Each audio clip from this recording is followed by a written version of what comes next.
बिस्मिल्लाहिर्रहमानिर्रहीम, अस्सलाम वालेकुम। Welcome back to another recipe. देखिए, आज हम बनाने जा रहे हैं दाल तड़का। और अगर आपको मेरी ये रेसिपी पसंद आती है तो please like, share and subscribe. सबसे पहले इसके अंदर हम डालेंगे घी, और घी के अंदर डाल देंगे बारीक काट कर प्याज। अब देखिए, प्याज को हमने गोल्डन ब्राउन होने देना है। और तब तक हम अपनी आधा कप मूंग की दाल, आधा कप मसर की दाल लेके इसको हम भिगो के रख देंगे सिर्फ 10 मिनट के लिए। उसके बाद हम ले लेंगे जी लहसुन, अदरक और हरी लहसुन। इसको हम सिलबट्टे में पीस लेंगे। अच्छे तरीके से पीसने के बाद इसको भी हम अपने प्याज़ों के अंदर ऐड कर लेंगे। यहाँ देखिए, हमने अपने सिलबट्टा चलाना शुरू कर दिया है और इसको बिल्कुल बारीक सा इसको कूट लेना है। कूटने के बाद इसको फिर हमने ऐड कर देना है ये जो प्याज हमारे ब्राउन हो चुके हैं उसके अंदर। इसको अच्छे तरीके से भूनते जाना है यहाँ तक कि हमारा मसाला बिल्कुल यकजान हो जाए। और उसके अंदर हम डालेंगे जी टमाटर, बिल्कुल बारीक काट कर इसके अंदर ऐड कर देंगे। ऐड करने के साथ ही इसको थोड़ी देर के लिए, सिर्फ 2 मिनट के लिए आपने ढक कर रख देना है, ताकि आपका जो मसाला है वो नरम हो जाए। और नरम होने के बाद ये बिल्कुल खड़ा खड़ा फील ना हो। इसके अंदर अब हम अपने डालते हैं मसाले। अच्छा जी, यहाँ पर हम मसाले डालते जाएंगे और साथ साथ इसको हम भूनते भी जाएंगे, ताकि हमारे सारा का सारा टेस्ट जो है मसालों का वो इसके अंदर रच जाए। सबसे पहले इसके अंदर हम डाल देंगे 1 टेबलस्पून भरकर नमक का। चौथाई हिस्सा छोटे चम्मच का मैंने इसके अंदर डाला है हल्दी का। हल्दी के बाद हम डालेंगे इसके अंदर पाउडर मिर्चें। पाउडर मिर्चें हमारे पास 1 टीस्पून होगा।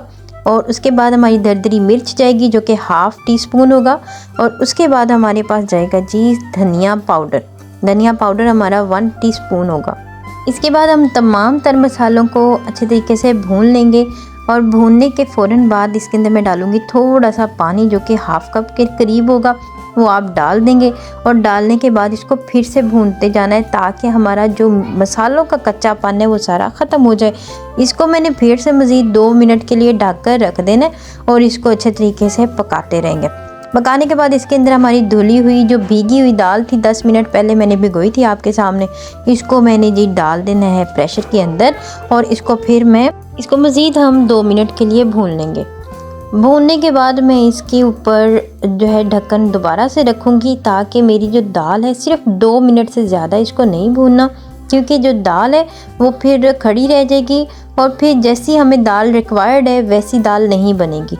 इसके अंदर हम थोड़ी सी काली मिर्च और डाल देंगे, क्योंकि मुझे यहाँ पर थोड़ी मिर्चें कम लगी तो मैंने काली मिर्च का और एडिशन कर दिया। साथ ही हम इसके अंदर डालेंगे अपना पानी मैंने यहाँ पर 2.5 कप लिया है, जिसे आप मग कहते हैं, वो वाला हम पैमाइश के लिए मग लेंगे। और उसके साथ ही मैंने थोड़ा डाल देना है जी थोड़ा नमक। और फिर मैंने लगा देनी है विसल। प्रेशर की विसल लगाने के लिए आपने सिर्फ़ और सिर्फ, मुझे यहाँ पर लगता है 5 मिनट। आप लोगों ने अपने पानी और अपने इलाके के हिसाब से यहाँ पर जो है इसको विसल लगा लेनी है। और विसल लगाने के साथ ही देखिएगा सिर्फ 5 से 7 मिनट के अंदर आपकी दाल बिल्कुल गल जाएगी। तो यहाँ जी हमारी दाल बिल्कुल रेडी है।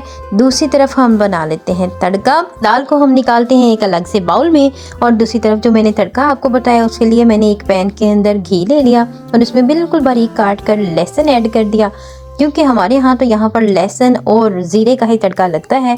आप लोग कमेंट में ज़रूर बताइएगा कि आपके यहाँ तड़का कौन सा लगता है, कौन कौन सी चीज़ें ऐड की जाती हैं। तो यहाँ पर मैंने डाल दी साबुत लाल मिर्चें। और लीजिए जी, माशाल्लाह से हमारी तड़के वाली दाल बिल्कुल रेडी है। आप लोग इसी तरह से इस रेसिपी को फॉलो करके बताइएगा कि इस रेसिपी को फॉलो करके आपकी दाल कैसी बनी है और कैसी लगी। लीजिए जी, हमारी शानदार सी मज़े वाली मसर और मूंगी की दाल जो है वो रेडी है। तड़का भी लग चुका है। और अब मैं अपनी जो खाने की प्लेट को सर्व करने के लिए देसी घी से गार्निश कर रही हूँ। यमी यमी सी दाल है, गरम गरम आप खाएं और मेरा चैनल सब्सक्राइब करें। अल्लाह हाफ़िज़।